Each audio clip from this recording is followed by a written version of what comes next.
sekasindwa. Haleluya. Amen. Sebambiza ngamagama. Haleluya. Amen. Sebasho noma yini abayithandayo. Haleluya. Amen. Khona izikhathi ezibanzima umntwana besufisa abazali. Haleluya.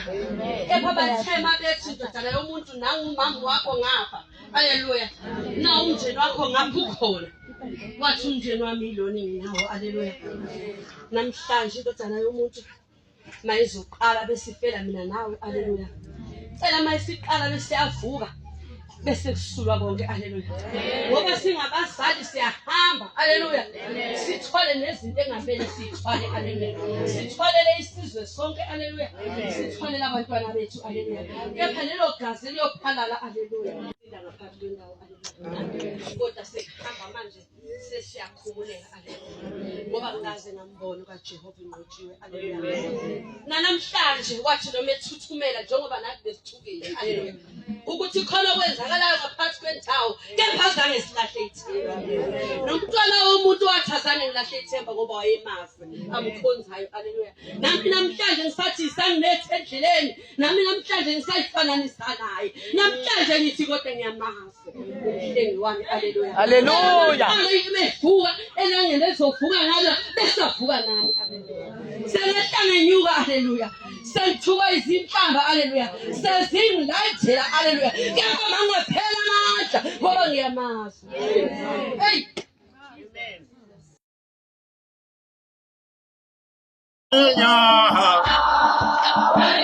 Umuchibana barchakisa Yiri huarunana huarunana. Amen.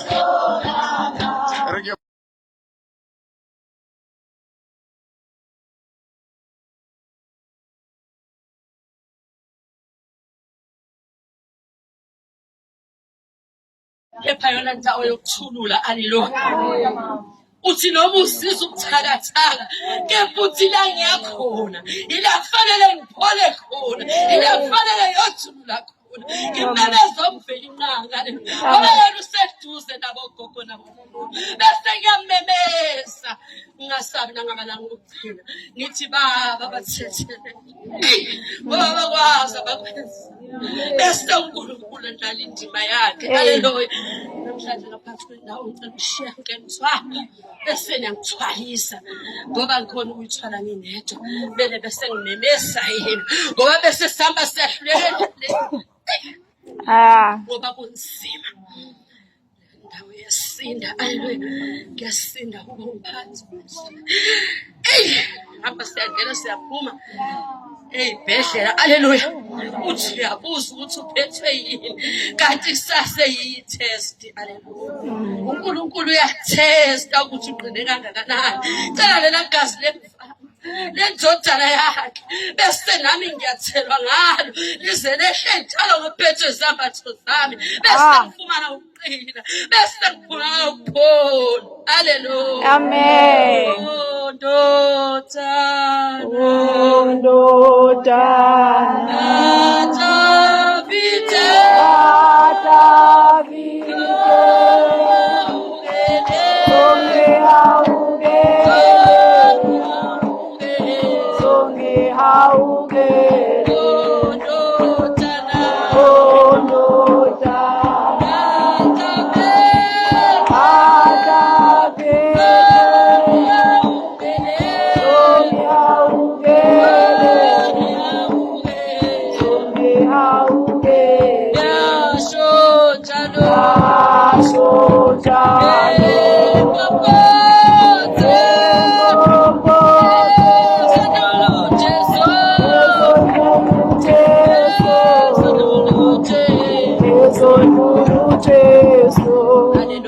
Amen.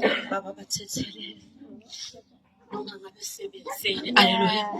Mina nginamandla ezinto asemhlabeni lokuphendiselela naye wayengasenawo wase wanikela kubaba wakho sesizulwini wathi bathethelele abakwazi abakwenzayo. Haleluya. Amen.